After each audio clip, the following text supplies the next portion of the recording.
बिस्मिल्लाहिर्रहमानिर्रहीम। अस्सलाम वालेकुम। आज 26 जुलाई बरोज़ मंगल हम बात करेंगे सुप्रीम कोर्ट ऑफ पाकिस्तान का 11 सफ़ात पर मुश्तमिल फ़ैसला।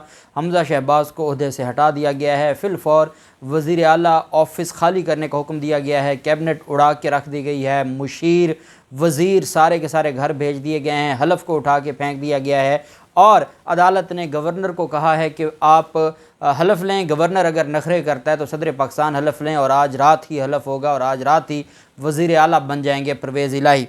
सबसे पहले तो मैं पूरी कौम को मुबारकबाद पेश करता हूँ कि आज अवाम के मैंडेट की, जमहूरियत की और पाकिस्तान की फ़तह हुई है।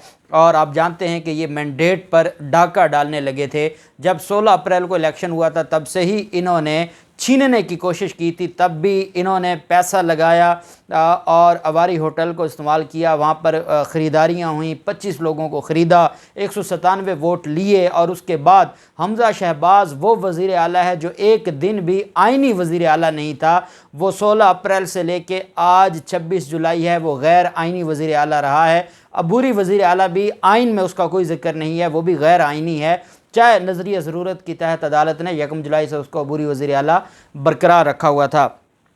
अब ये जो फ़ैसला है इसका पैरा नंबर 11, 12, 13, 14 ये इनकी ऐसी तैसी फेर दी है पंजाब हुकूमत की भी और मुस्लिम लीग नून की भी और हुकूमती इत्तेहाद की भी। और ज़्यादा मैं वो आपको पढ़ के सुनाऊंगा। पहले मैं आपको ये बताता चलूँ कि ये रिट पिटीशन है और चौधरी परवेज़ इलाही बनाम डिप्टी स्पीकर प्रोविंशियल असम्बली और रिट पिटीशन नंबर है 22/2022। और इसमें अदालत ने तमाम वकला का जिक्र किया है। जो अली ज़फ़र साहब हैं जो मेन वकील थे परवेज़ इलाही और पिटीशनर की तरफ से Irfan Qadir respond number 1 deputy speaker के थे, मंसूर उस्मान अवान रिस्पॉन्ड नंबर 2 हमज़ा शहबाज के वकील थे, पंजाब गवर्नमेंट की तरफ से Qasim Ali Chauhan additional advocate general थे, Jawad Yaqoob additional advocate general थे, जबकि फेडरेशन की तरफ से Aamir Rehman additional attorney general of Pakistan और बाकी भी पाकिस्तान पीपल्स पार्टी की तरफ से फ़ारूक अचनायक साहब अदालत में पेश हुए।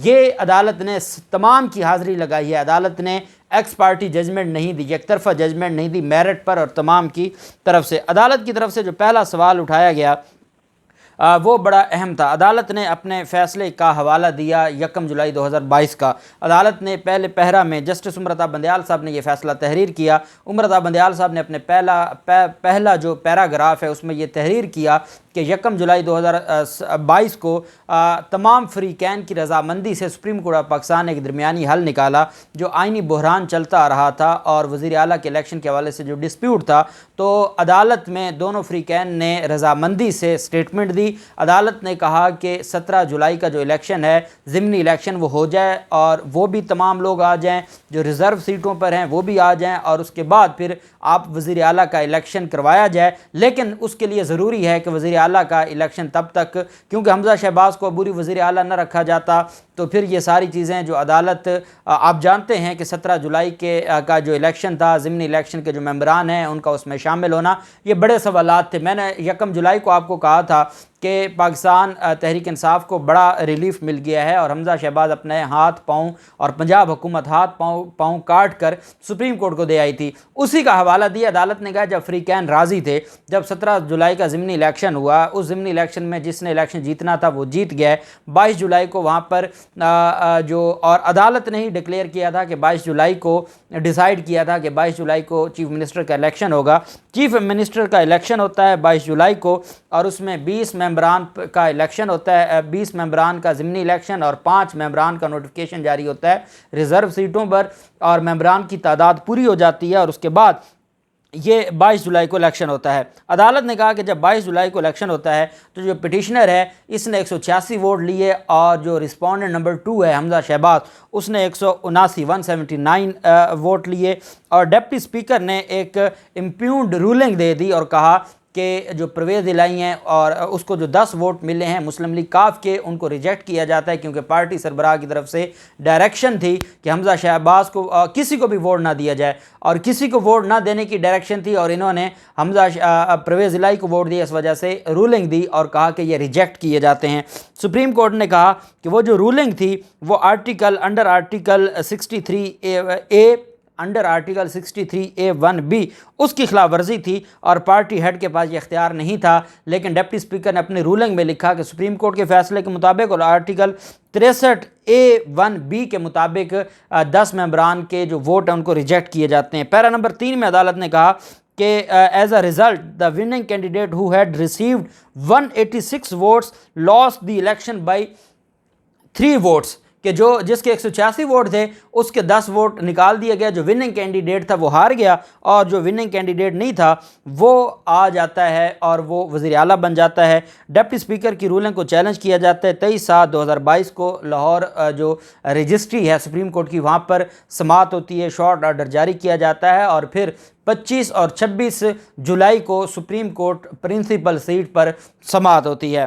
पैरा नंबर 4 अदालत ये फरमाती है कि हम इस कंक्लूजन पर पहुँचे कि जो पिटिशनर के वकील थे उनका ये कहना था कि जो रूलिंग है वो सुप्रीम कोर्ट के फ़ैसला के ख़िलाफ़ है, सुप्रीम कोर्ट के फ़ैसला को मिसयूज़ किया गया है। और फिर अदालत ने कहा कि हमारे सामने ये भी मामला आया कि फुल कोर्ट बेंच बनाया जाए, फुल कोर्ट बेंच बनाना ज़रूरी है।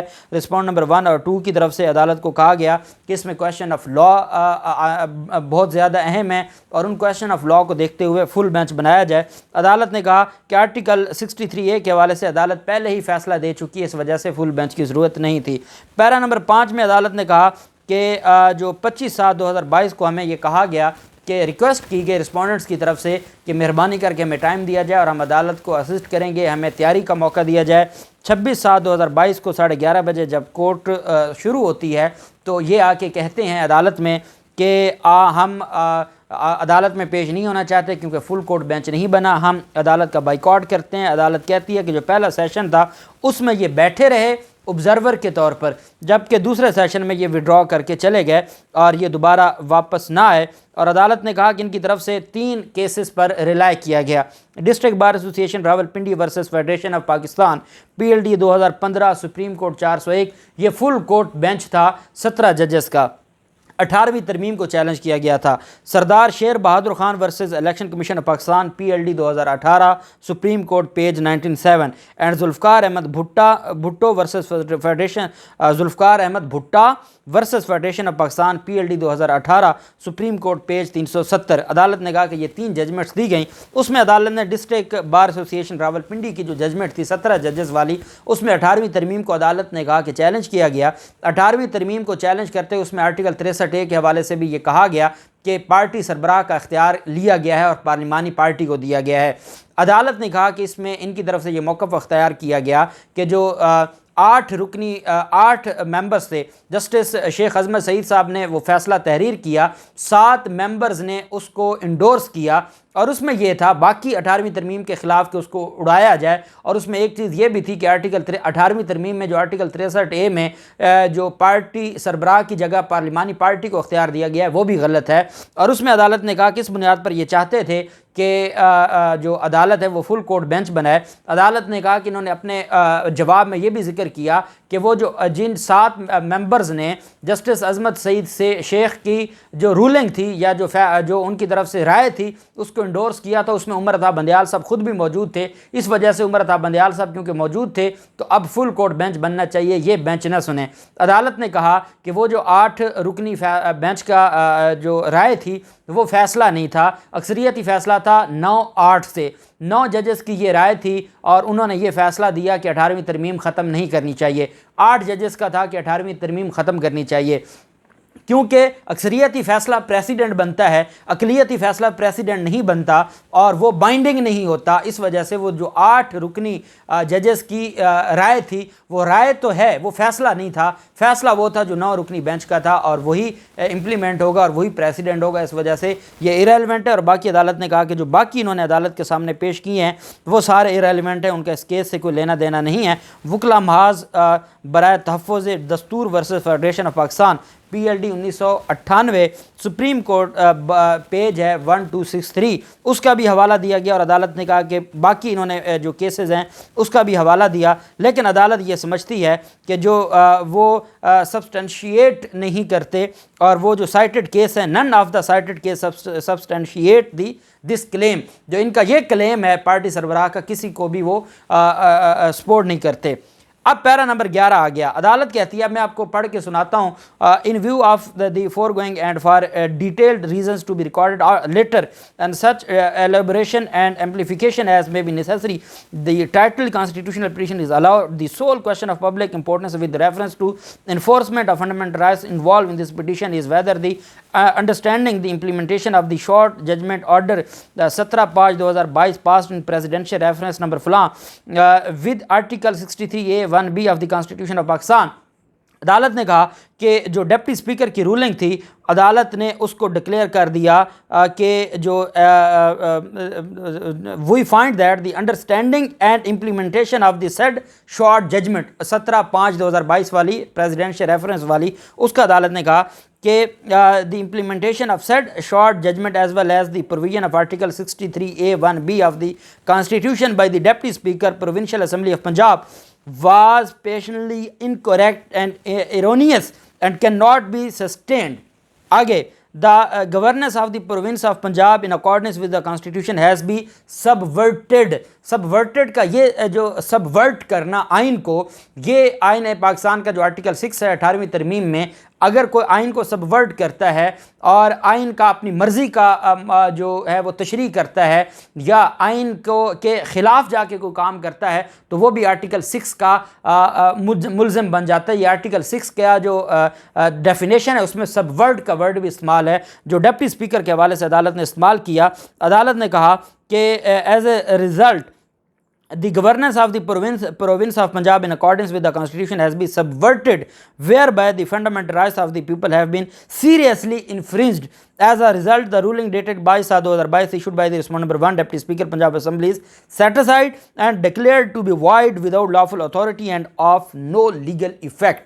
आगे सुप्रीम कोर्ट की तरफ से जो पैरा नंबर 12 है, इन consequence of the above have admittedly secured petitioner having admittedly secured 186 votes as against 179 votes obtained by Mr. Hamza Shehbaz Sharif in the run of election of Chief Minister Punjab on 22/2022 to the consent order of this order dated 1/1/2022 in passed in civil petition।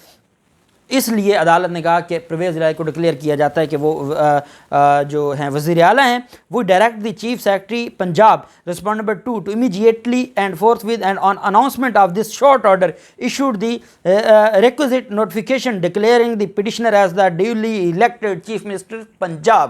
Chief secretary को कहा कि फिल फॉर ये short order सुनते ही आप chief secretary को कहा कि आप नोटिफिकेशन जारी करें। आगे अदालत ने कहा in consequence of the foregoing it is declared that respond number 2 not being the duly elected, वो ड्यूली इलेक्टेड नहीं था। अदालत ने डिक्लेयर किया the oath of the office administrator to him was and is without lawful authority and of no legal effect. Likewise, all acts, deeds and things attendant and consequent upon such oath, including but not limited to the notification of respondent number 2 and the formation and swearing in of the cabinet on his advice, is also declared to be without lawful authority and no legal effect। All advisors, special advisors and special assistants by whatever name called, appointed by, on behalf or under orders, advice of respondent number 2 Hamza Shehbaz shall immediately and forthwith cease to hold office. Their appointment is declared illegal and without lawful authority, and respondent number 2 the person appointed as ministers on his advice and the aforementioned persons are relieved of their offices post with immediate effect. अभी अभी आप अपने दफ्तर खाली करें और आप अपने ओहदे छोड़ें और घर चले जाएं। साथ अदालत ने कहा कि हम गवर्नर को कहते हैं, वही direct the governor Punjab to arrange and administer oath of office to the petitioner as the duly elected chief minister Punjab in accordance with the law। आज रात 11:30 बजे 26/7/2022 in case the governor Punjab is unable और unwilling to administer, कोई मिन्नत नहीं करनी आपने governor Punjab की, तो सदर पाकिस्तान को कहा कि सदर पाकिस्तान फिर उनका ओथ लें, मिन्नत नहीं करनी गवर्नर पंजाब की जो मुस्लिम लीग नून का है। आल एक्ट्स, फिर आगे जो चीज़ें हैं वो अदालत की तरफ से कहा गया कि हम इसको जो बाकी चीज़ें डिटेल्ड हैं वो अगला जो ऑर्डर आएगा, तफसीली ऑर्डर, उसमें आएगा। तो ये अदालत की तरफ से 11 सफ़ात पर मुश्तमिल फ़ैसला था जो मैंने आपके सामने उसका मुख्तसर तरीन जो क्रक्स है वो आपके सामने रखा। अल्लाह पाक पाकिस्तान का हामी नासिर हो। बहुत शुक्रिया। अल्लाह हाफ़िज़। पाकिस्तान जिंदाबाद।